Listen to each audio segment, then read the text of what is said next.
हाय दोस्तों, welcome to our channel investing with Dhan. दोस्तों, मैं आज ही एक डेटा स्टडी कर रहा था। दोस्तों, मैंने एक एआई मॉडल पे सिर्फ इतना सा क्वेश्चन पूछा, how much an average Indian पे इन टैक्सेस। तो दोस्तों, मैंने जो यहां पर डेटा नोटिस किया, मैं आपके सामने प्रेजेंट करता हूं।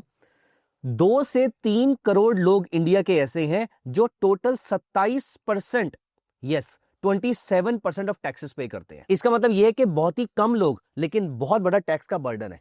दोस्तों, मोस्ट लाइकली अगर आप ये वीडियो देख रहे हैं तो चांसेस आर वेरी हाई कि आप भी इन्हीं 2-3 करोड़ में लाई करते हैं। You are the top 1% people of this country and I would say it is a fortunate part for us कि हम टैक्सेस पे कर रहे हैं, हमारी कंट्री ग्रो कर रही है। खैर, ये अलग अलग तरीका हो सकता है सोचने का, लेकिन मैं पर्सनली ये बोलता हूं कि I am very very fortunate here कि मैं उस कंट्री की इकोनॉमिक ग्रोथ में पार्टिसिपेंट बन पा रहा हूं।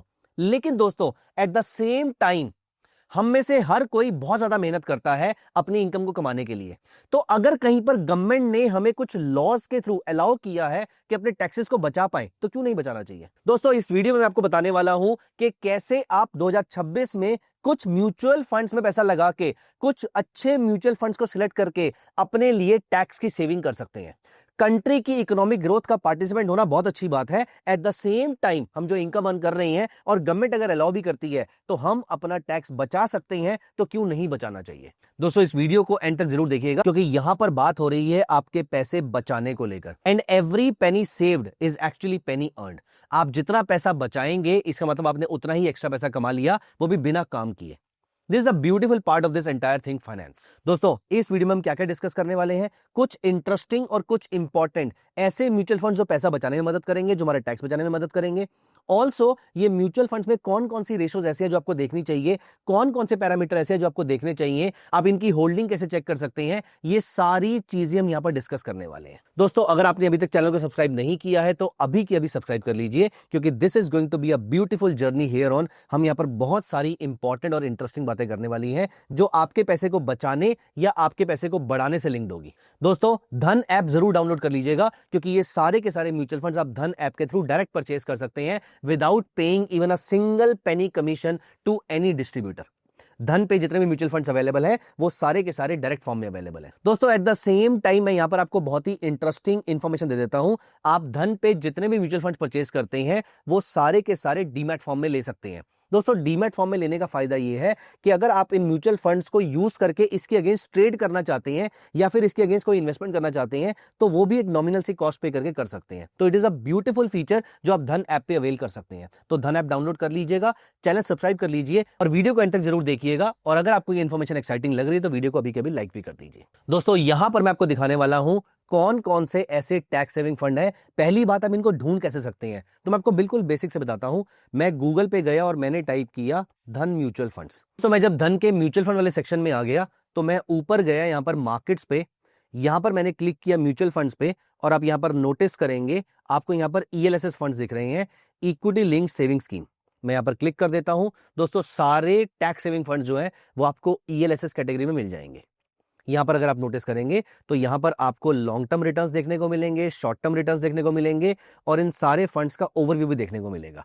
ये एनएवी है, ये उनका एयूएम है, वो कितना एसेट मैनेज कर रहे हैं, और ये उनके एक्सपेंस रेशियो भी है। सबसे मजे की बात ये है कि आप इनको किसी भी पैरामीटर के बेसिस पे सॉर्ट कर सकते हैं कि सबसे कम एक्सपेंस रेशियो किसकी आ रही है। फॉर एग्जाम्पल, इस समय Navi ELSS tax saver Nifty 50 index fund direct की आ रही है, उसके बाद 361 की आ रही है, ज़ेरोधा की आ रही है, आईटीआई की आ रही है, Bajaj Finserv and so on and so fourth. लेकिन अभी हम पहले यहां पर म्यूचुअल फंड्स को स्टडी करेंगे। तो दोस्तों, मैं यहां पर क्या करता हूं, मैं म्यूचुअल फंड के सेक्शन में ऑल म्यूचुअल फंड्स पे आ जाता हूं और मेरे सामने ये सारे के सारे फंड्स आपको दिखाई दे रहे हैं। ये लिंक आप ऊपर से दे सकते हैं, आप ये गूगल पे जाके टाइप करेंगे, आपको सारे के सारे फंड्स यहां पर देखने को मिल जाएंगे।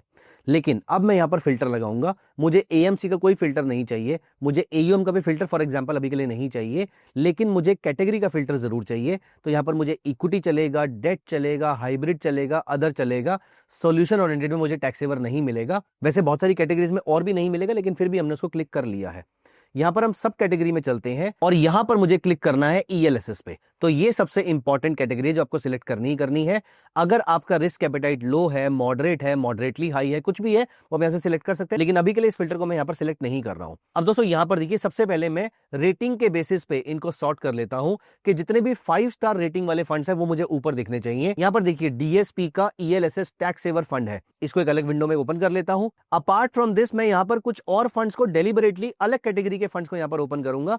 मैं जानबूझ के सारे फंड्स को यहां पर नहीं चेक कर रहा हूं, लेकिन मैं यहां पर कुछ कुछ अलग फंड्स आपको जरूर दिखाना चाहूंगा कि वो किस किस तरीके से इन्वेस्टमेंट्स कर सकते हैं। दोस्तों यहां पर देखिए, जो नावी का एक फंड आ रहा था, मैं उस पे भी क्लिक कर लेता हूं। हम इन दोनों की होल्डिंग्स को चेक करेंगे। अब अगर मैं DSP की ELSS टैक्स सेवर फंड की होल्डिंग चेक करता हूं, देखिए सबसे पहली चीज तो यहां पर ये है दोस्तों, क्योंकि ये टैक्स सेवर फंड है तो ये सिर्फ लार्ज कैप सिक्योरिटीज में इन्वेस्टमेंट कर रहा है। और यहां पर देखिए उसकी होल्डिंग्स कौन कौन सी है, वो सारी की सारी यहां पर मेंशन कर रखी है। एंड ऑल्सो अगर इस फंड के बारे में आपको और डिटेल्स चाहिए तो आप नीचे आके उसके पोर्टफोलियो को चेक कर सकते हैं। जैसे आप यहां पर देखिए, इसकी 38% होल्डिंग जो है वो फाइनेंशियल सर्विसेज के अंदर है, 9.64% हेल्थ केयर में है और 9.38% टेक्नोलॉजी में, और बाकी हर जगहों पर भी। फॉर एग्जांपल यूटिलिटीज के अंदर उसकी 4% के आसपास की होल्डिंग है। उसकी सबसे बड़ी स्टॉक होल्डिंग्स भी यहां पर आपको दिखाई दे रही हैं। इस फंड के अगर लॉन्ग टर्म रिटर्न्स अगर आप यहां पर देखेंगे तो I generally prefer looking at the 5 year returns. तो DSP ELSS का टैक्स सेवर फंड जो है वो इनमें से एक अच्छा परफॉर्मर है। अराउंड 21.5% के आसपास उसने पिछले 5 साल का CAGR जनरेट किया है। दोस्तों यहीं पर अगर हम इसका नावी का ELSS tax saver Nifty 50 index fund देखेंगे तो ये सारी इंफॉर्मेशन आप इसके लिए यहां पर भी देख सकते हैं। इसकी अप्रोक्सीमेटली 36% के आसपास की वेटेज फाइनेंशियल सर्विसेज में है, लेकिन आप नोटिस कीजिए इसकी कंज्यूमर सिक्लिकल के अंदर और एनर्जी के अंदर वेटेज ज्यादा है कंपेयर टू हेल्थ केयर और टेक्नोलॉजी के अंदर। इसमें 4th नंबर पे टेक्नोलॉजी आती है, जबकि पिछले फंड में 3rd नंबर पे टेक्नोलॉजी आ रही थी। और ऑल्सो कंज्यूमर सिक्लिकल और एनर्जी वहां पर टॉप में थे ही नहीं। और यहां पर देखिए हेल्थ केयर में इसकी वेटेज सिर्फ और सिर्फ 4.25% है। मैंने आपको डेलिबरेटली ये दो फंड्स अलग अलग कैटेगरी के क्यों दिखाए हैं, वो इसलिए दिखाए दोस्तों क्योंकि लॉन्ग टर्म के अंदर पैसा बनाना एक बात है, सबसे इंपॉर्टेंट चीज पैसा बनाने में आपकी कन्विक्शन होती है। अगर आपकी कन्विक्शन किसी पर्टिकुलर प्रोडक्ट को होल्ड करने की नहीं है तो आप उसको लंबे पीरियड तक होल्ड नहीं कर सकते हैं। और क्योंकि ये ELSS है, ये टैक्स सेवर फंड है, तो यहां पर आपको 3 साल का लॉक इन पीरियड रहेगा। इसलिए 3 साल में कन्विक्शन से लगातार इसको होल्ड करना is one of the most important things. दोस्तों यहां पर अब मैं आपको एक बहुत ही इंटरेस्टिंग चीज दिखाऊंगा। आप किसी फंड में इन्वेस्ट करके कितना रिटर्न अर्न कर सकते हैं, ये बहुत ज्यादा इंपॉर्टेंट चीज। आपको पहले से अगर पता हो अगर ये फंड मुझे इतना रिटर्न प्रोड्यूस करके देगा तो इस पैसे को मैं यहां कहीं पर प्लांट कर पाऊंगा आज से 3 साल के बाद, 5 साल के बाद या 10 साल के बाद, जिस भी पीरियड की आप इन्वेस्टमेंट कर रहे हैं। दोस्तों आप गूगल पे जाके सिर्फ इतनी सी चीज टाइप कीजिए, धन कैलकुलेटर्स। तो यहां पर मैंने टाइप किया धन कैलकुलेटर्स। यहां पर आपके सामने फाइनेंशियल टूल्स और कैलकुलेटर्स आ जाएंगे। मैं इस पर क्लिक कर देता हूं। कुछ तो फाइनेंशियल कैलकुलेटर्स हैं और कुछ म्यूचुअल फंड कैलकुलेटर्स हैं। मैं यहां पर म्यूचुअल फंड कैलकुलेटर पे क्लिक कर लेता हूं। अब आप यहां पर देखेंगे कि अगर मैं किसी पर्टिकुलर फंड में SIP करता हूं या किसी पर्टिकुलर फंड में मैं लमसम डालता हूं तो मैं लमसम की कैलकुलेशन कर लेता हूं। मान लेते हैं कि 1.5 लाख रुपीस में लमसम करता हूं इस पर्टिकुलर फंड के अंदर। यहां पर 1.5 लाख मैंने इन्वेस्ट कर लिए। अब DSP का जो फंड था वो 21% के आसपास का रिटर्न जनरेट कर रहा था, लेकिन मैं यहां पर 21% नहीं डालता, मैं यहां पर 16% के आसपास डालता हूं, to be on the very very conservative side. लेकिन मैं इस फंड को 10 साल के लिए नहीं, मैं इसमें 20 साल के लिए पैसा डालता हूं। ऑल्दो टैक्स सेविंग के लिए 3 साल की मिनिमम रिक्वायरमेंट होती है, लेकिन मैं लॉन्ग टर्म इन्वेस्टमेंट का सोचता हूं। तो ये पैसा आपका बढ़ के अप्रोक्सीमेटली 29 लाख रुपीस हो जाएगा आज से 20 साल के बाद। तो आपने जो 1.5 लाख रुपए की एक लमसम करी थी उसकी वैल्यू सिग्निफिकेंटली यहां से बढ़ चुकी है। ठीक उस तरीके से आप यहां पर इसकी SIP कैलकुलेशन भी कर सकते हैं। फॉर एग्जाम्पल अगर आप 1.5 लाख रुपए एक साल में डालने की जगह अगर आप 10,000 रुपीज हर महीने डालते हैं और यहां पर भी अगर आप 15-16% के आसपास, इस बार हम 15% लेके चलते हैं, तो 15% के आसपास अगर आप रिटर्न एक्सपेक्ट करते हैं और इस इन्वेस्टमेंट को भी 20 ईयर्स के लिए आप यहां पर पार्क करते हैं तो 24 लाख रुपए की टोटल इन्वेस्टमेंट आपकी 1,27 लाख अप्रोक्सीमेटली 60,000 रुपीज के आसपास की हो जाएगी। मैं यहाँ पर आपको कोई रैंडम नंबर नहीं कोट करना चाहता हूं क्योंकि मेरा पर्पस ये नहीं है कि you get carried away. I am only saying कि टैक्स सेविंग फंड्स के अंदर भी आप अच्छे रिटर्न जनरेट कर सकते हैं। हो सकता है इस फंड ने तुक्के से या फिर लास्ट 2-3 साल में मार्केट अच्छी रही है उसकी वजह से रिटर्न जनरेट करके दे दिए हैं। अगर नहीं तो आप ये देखिए पिछले 3 साल के रिटर्न्स भी अप्रोक्सीमेटली उतने ही आ रहे हैं। पिछले 1 साल में जब मार्केट ने 0% के आसपास रिटर्न दिया है दोस्तों, लास्ट ईयर सितंबर 2024 में मार्केट ने टॉप मारा था। अभी रिसेंटली मार्केट ने दोबारा वो लेवल हिट किया है और उसके बाद से लेकर अब तक मार्केट ने अपना ऑल टाइम हाई दोबारा नहीं बनाया है जिस दिन मैं वीडियो बना रहा हूं। अब दोस्तों मार्केट ने 0% रिटर्न दिया है, लेकिन इसके बावजूद आप यहां पर नोटिस करेंगे बहुत सारे फंड्स ने आपको यहां पर 5 से 6% के आसपास का रिटर्न फिर भी जनरेट करके दिया है। तो this is the beauty of this category of investment, क्योंकि यहां पर जैसे से इनके पास पैसे आते रहते हैं वो उस पैसे को लगातार पार्क करते रहते हैं और उससे वो रिटर्न जनरेट करते रहते हैं। तो दोस्तों मैंने स्टार्टिंग में आपसे ये बात बोली थी कि हम आने वाले साल के लिए कैसे अपने लिए अच्छे टैक्स सेवर फंड सिलेक्ट कर सकते हैं। तो कौन कौन सी कंडीशंस होंगी जिसके बेसिस पे आप फंड का सिलेक्शन कर सकते हैं। दोस्तों मैंने पहला क्राइटेरिया डाला था रेटिंग का, तो यहां पे रेटिंग के बेसिस पे आपके सामने सारे 5 और 4 रेटिंग वाले फंड्स आ रहे हैं।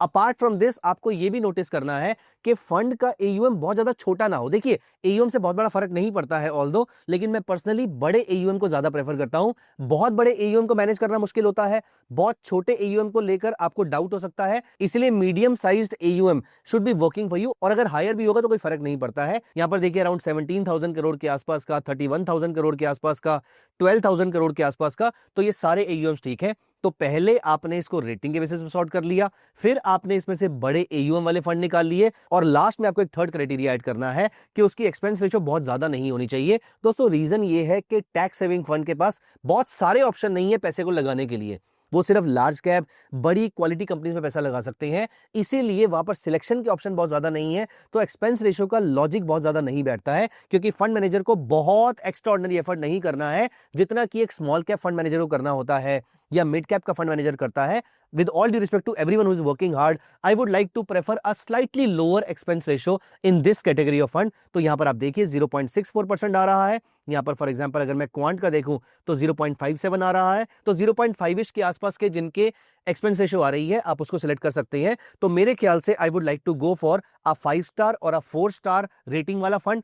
अपार्ट फ्रॉम दिस 2-3 हजार करोड़ से ऊपर का एयूएम होना चाहिए, और ऑल्सो एक्सपेंस रेशो 0.5 के आसपास कुछ होनी चाहिए। ये 3 क्राइटेरिया के बेसिस में मैं अपने लिए फंड सिलेक्ट कर सकता हूं। दोस्तों फंड सिलेक्ट करके आप इन फंड्स को धन के प्लेटफॉर्म पे अपने डीमैट में भी रख सकते हैं, और डीमैट में रखने का बेनिफिट मैं आपको बता चुका हूं कि इनको प्लेज करके आप इसके अगेंस्ट ट्रेड करके वहां से भी एक्स्ट्रा रिटर्न जनरेट कर सकते हैं। दोस्तों जिस तरीके से हमने यहां पर म्यूचुअल फंड्स को स्क्रीन किया है, उसी तरीके से अगर आपको स्टॉक्स भी स्क्रीन करने हैं तो धन का जो स्कैनेक्स टर्मिनल है वहां से आप स्टॉक्स को भी अच्छे से स्क्रीन कर सकते हैं। यहां पर आपको रेडीमेड स्क्रीनर्स भी मिलेंगे, जैसे आप यहां पर देखिए कैपिटल एक्सपेंडिचर कौन कौन सी कंपनीज कर रही हैं, अच्छी स्मॉल कैप कंपनीज कौन कौन सी हैं, कौन कौन से स्टॉक्स मल्टीबैगर बन सकते हैं, ये सारी चीजें आपको धन के प्लेटफॉर्म में मिल जाएंगी। दोस्तों आई होप आपको ये वीडियो अच्छा लगा होगा। अगर आपको कुछ भी सीखने को मिला है तो प्लीज वीडियो को अभी कभी लाइक कर दीजिए।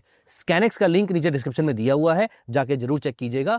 यहां पर आप अपने लिए अच्छे क्वालिटी स्टॉक सिलेक्ट कर सकते हैं। जिस तरीके से हमने अभी म्यूचुअल फंड का स्क्रीनर बनाया है, आप इसी तरीके से अपने लिए अच्छे स्टॉक्स का स्क्रीनर बना सकते हैं। दोस्तों अगर आपने अभी तक धन ऐप डाउनलोड नहीं करी तो अभी कर लीजिए, एंड ऑल्सो चैनल को सब्सक्राइब कर लीजिए और वीडियो को लाइक कर दीजिए। Thank you so much, bye bye, take care. Investments in the securities market are subject to market risk. Read all the related documents carefully before investing.